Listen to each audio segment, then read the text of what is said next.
কয়টি মহিষ এনেছিলেন বিক্রি করার জন্য? দুইটা আনছিলেন।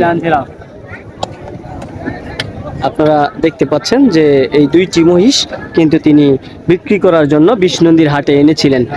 কখন এসেছিলেন? আজকে সকাল 10টার সময়। সকাল 10টার সময় এসেছিলেন। তো কেমন, কি কারণে বিক্রি করতে পারেননি? যেটা কিনছি এটার ধার দাদা কত টাকা মানে লসে বলতেছে? আপাতত একটা পয়সা তারা 50,000 করে নাই। ও, তার মানে 1 লক্ষ টাকা লস প্রায় যদি বিক্রি করেন।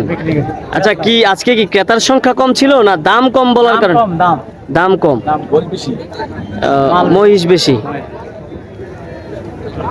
কোন এলাকা থেকে এসেছিলেন? নরসিংদী থানা।